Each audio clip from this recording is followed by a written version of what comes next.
Hello everyone, welcome back to my channel. I'm Brittnee. So some of you are new here and might not know.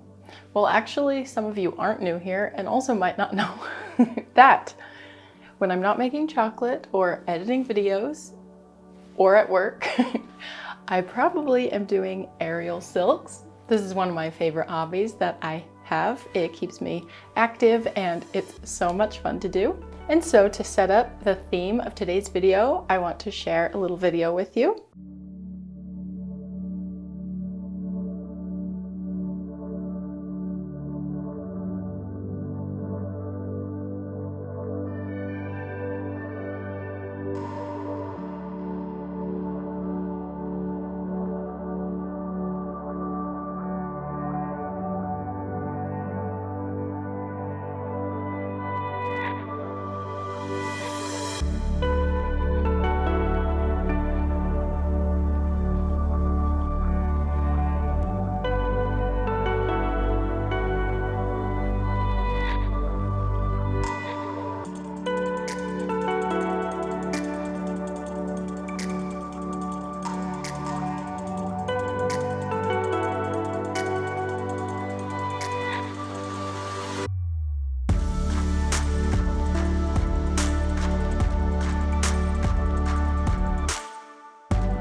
So that was a photo shoot I did last fall and it was in Moab, Utah.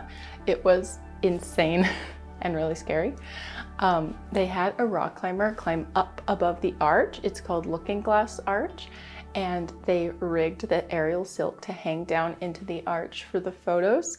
Yeah, it was so scary, but honestly, in a weird way, kind of fun. I was really happy I made it out of there alive. So last year I had my brother fly my drone around while me and the other girls were taking our turns. So you'll see a lot of them in the video I just showed. I've met so many really strong and really brave friends through aerial silks. Anyway, here are a couple of my favorite pictures from last year. I'm really happy with how they turned out.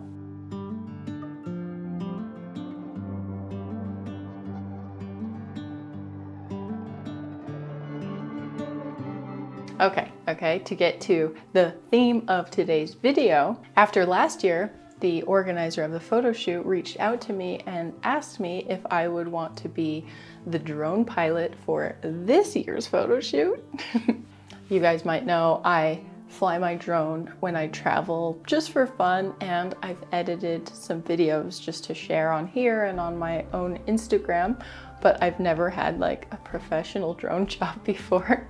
But I love a good challenge, so I said yes, and that also meant that I would get to do the photo shoot again. We'll get to that later. Well, last year, being there and surrounded by all the pretty orange stripy rocks, I was of course inspired to make a chocolate bonbon decoration that looked like that. You know, I always have chocolate on the brain. So I decided this year I would bring little chocolate gifts to give out to all the participants in the photo shoot. In today's video, I'll teach you how I did the orange spiral bonbon decoration. As you saw, last year's silk color was yellow, and this year they chose emerald green. So to go along with the orange spiral bonbons, I decided to also make some square green bonbons with little mini Ariel silk girls on them.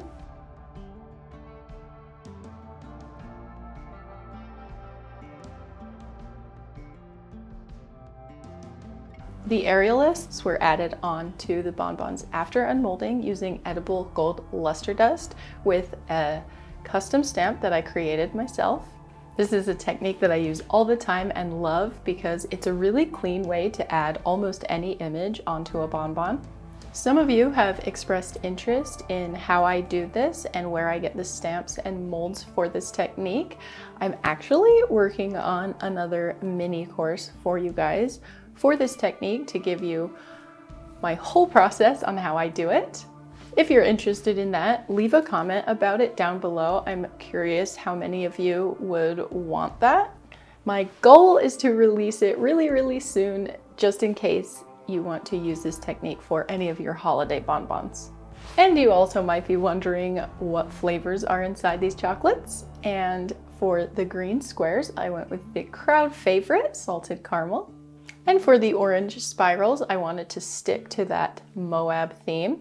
In case you don't know, I live in Utah, and part of Utah is a desert, and Moab is in that part. When I think of a desert, I immediately think of a cactus. So my personal theme for this year's photo shoot quickly became cactuses. Cacti? Cacti sounds so weird, I don't like it.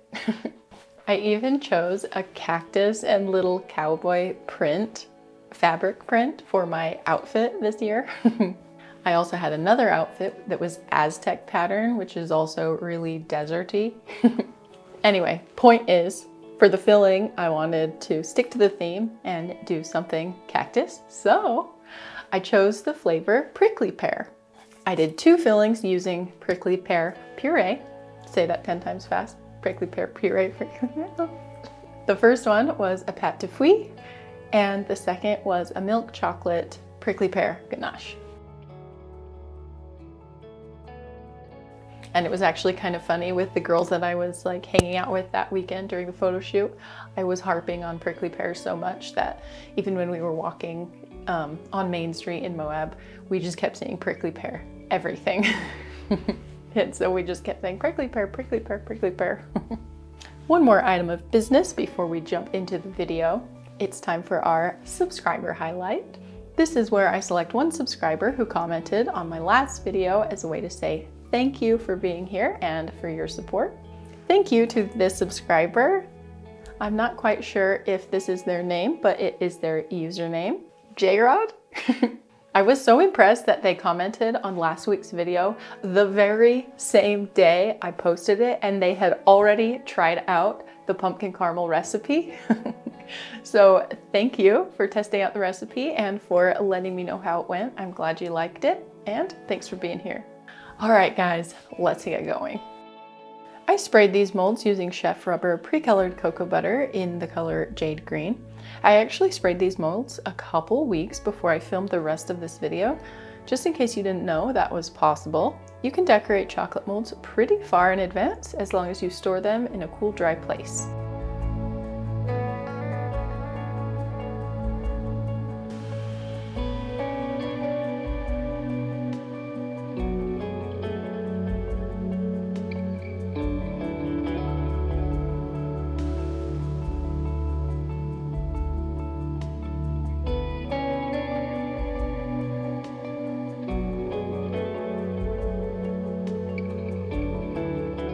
So for today's spiral design, I'm actually using the exact same colors that I did for the fall leaf design. I actually made these on the same day, and it just worked out perfect because this orange spiral design is also a really pretty design to use in the fall. I'm using Chef Junkstead's mold number 1 today, and the only supplies you'll need are some sponge brushes. Because this sponge isn't the exact shape and size of my mold to get spirals down into the center and also up along the edge, I use 2 brushes. One smaller one that I cut the corners off of to round it out a bit, and then a larger one that's about the exact same width as the cavity. So I have my darker orange already tempered and ready to go, and I start with the smaller sponge brush. I just go right down into the center of the mold and spin the brush as I come up and out. To apply the cocoa butter so I don't get too much soaked into the sponge, I sometimes like to just dab it on the side of the cocoa butter container like this. And if you apply your spiral and aren't really satisfied, you can redo it a couple times like you see me do here, as long as you do it quick. You don't want to overwork the cocoa butter because it can get over-tempered and actually chip off your bonbon later. But if you do accidentally get too much on there, or even not enough, you can quickly redo it until you like how it looks.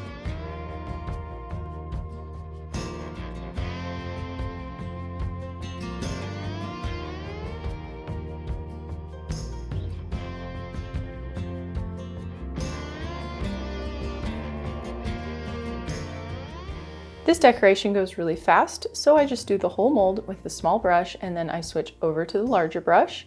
I essentially do the same technique, but this time the sponge is touching the top edge of the mold, but I use the exact same movement of lowering the brush into the mold and then twisting it up and out. And for this particular spiral design, I actually didn't connect where the 2 brushes spiral on purpose because I wanted to give the same look of the orange rocks in Moab, where sometimes you see larger gap spaces between the stripes on the rock. I also love how this type of a design, the bonbons all match, but at the same time, each bonbon is completely unique. It's my favorite kind of design.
By the time I temper my gold cocoa butter, the dark orange designs are all set up, and I just repeat the exact same technique now using the gold.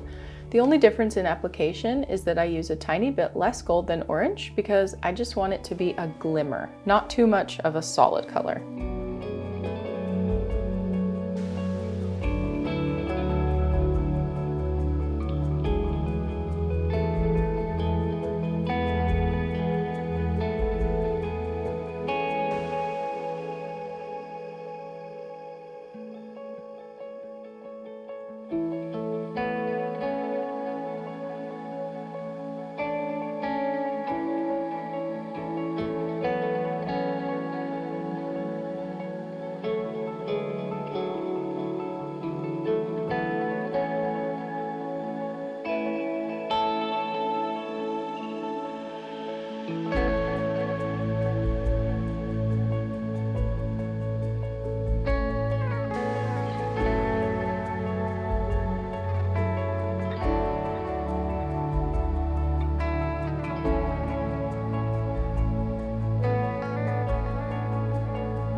To finish off the design, I grab my airbrush and I spray the background with the lighter color orange.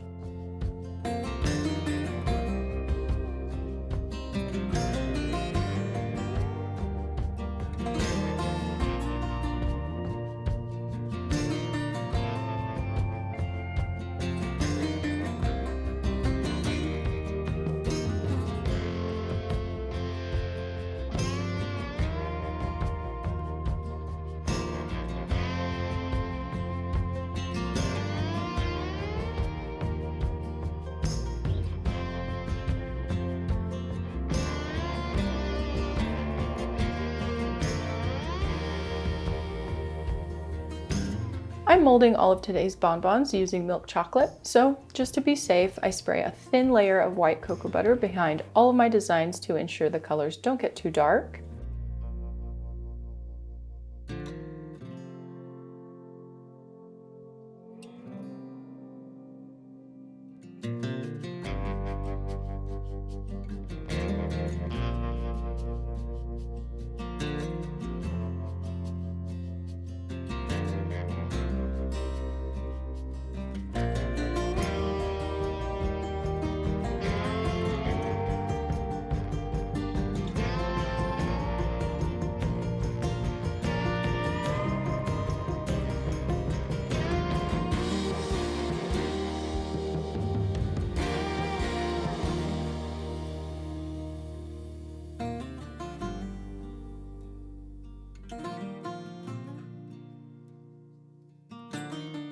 And now I just shell my 4 chocolate molds using Calibut milk chocolate with the help of my warming tank.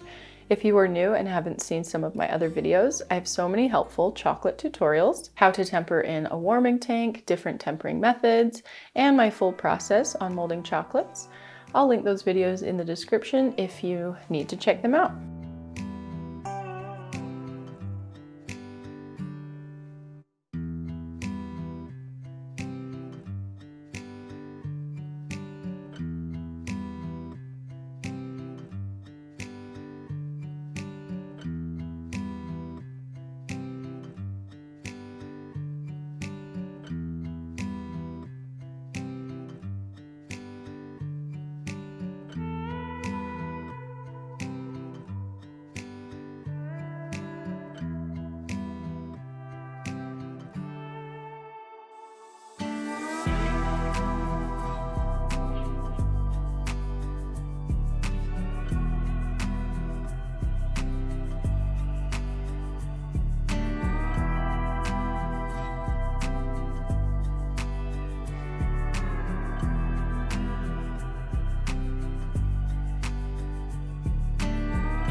So the focus of today's video is the decoration.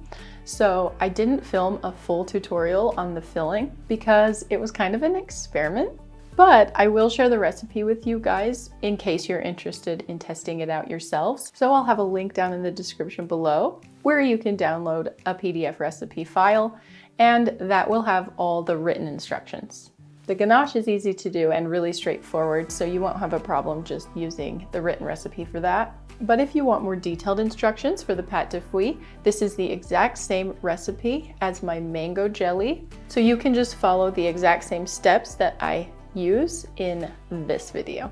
When I made my mango pâte de fouille, I just used pectin that I got from the grocery store because it's more accessible for everyone. I've had a hard time finding yellow pectin, which is what is used for pâte de fouille, but I did find some on Baked Deco made by Chef Rubber, and it arrived, so today I'll be testing it out for the first time. Look how pretty this prickly pear puree is. This color is so nice.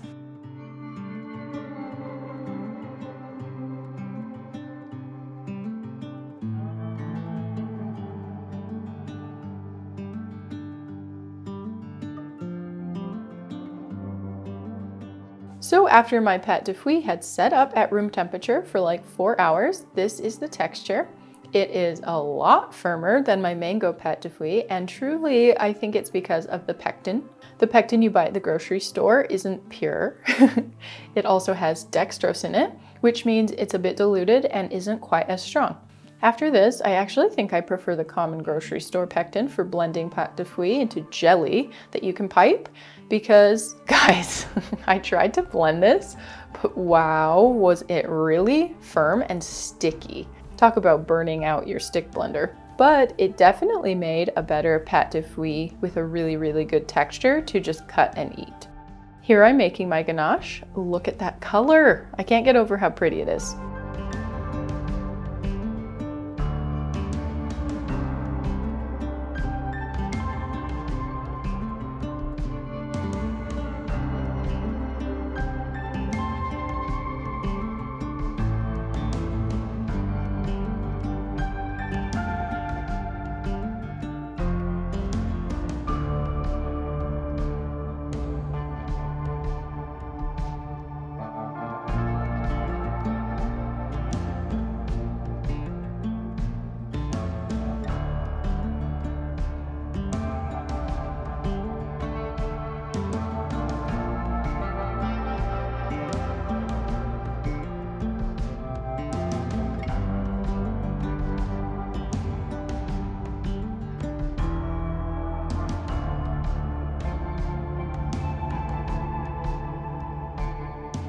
Once my ganache is below 28 degrees Celsius, I pipe a little bit into my round molds.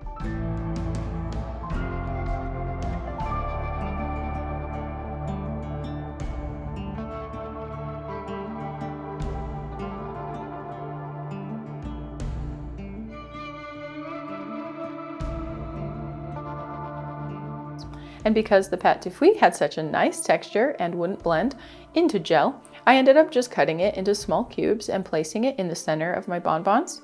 Then I just filled in the rest of the space with more ganache on top.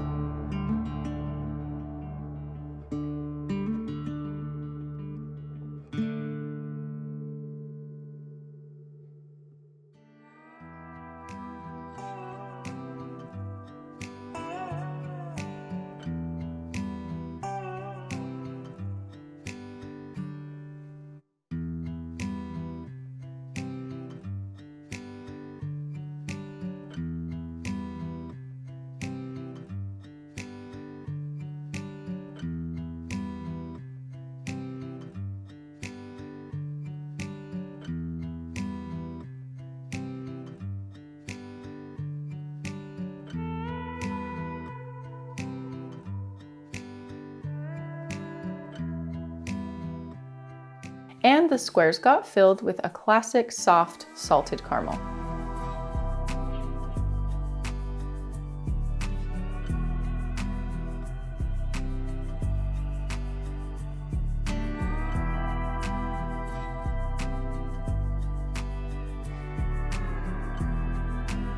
Both of these fillings settled and set up overnight in the wine cooler, and then I capped them in milk chocolate.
For the green cubes, I unmolded them and finished them off with the gold stamp off camera.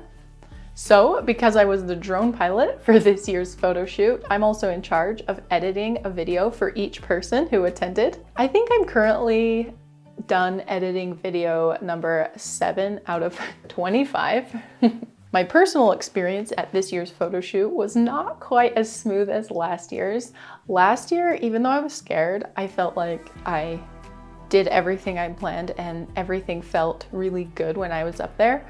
But this year, I think the stress of having a job flying the drone, as well as doing the photo shoot, was just too much for my nervous system to handle. And also, the morning that I did my photo shoot, it was so windy. And you might not be familiar with aerial silks, but when it's windy, it's really, really dangerous because you have a hard time keeping control of the fabrics. They just fly everywhere.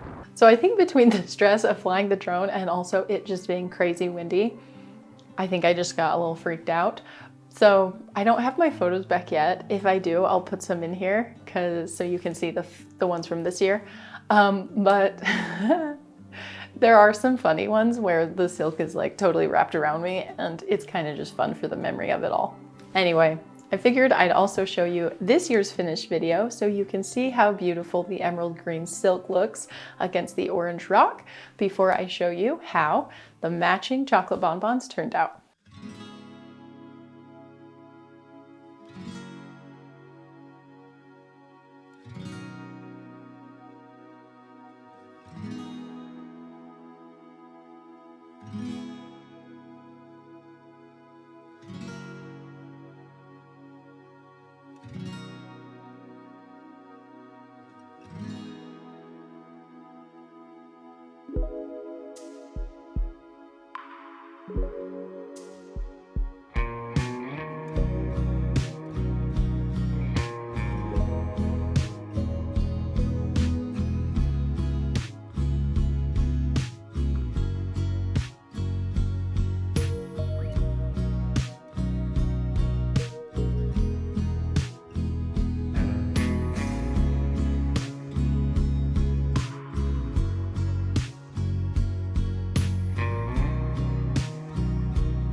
For my little chocolate gifts, I packaged them like this in these clear candy boxes. These boxes are pretty cheap and are honestly pretty cute for little gifts. I just buy them on Amazon and will link them for you guys in the description if you happen to need some.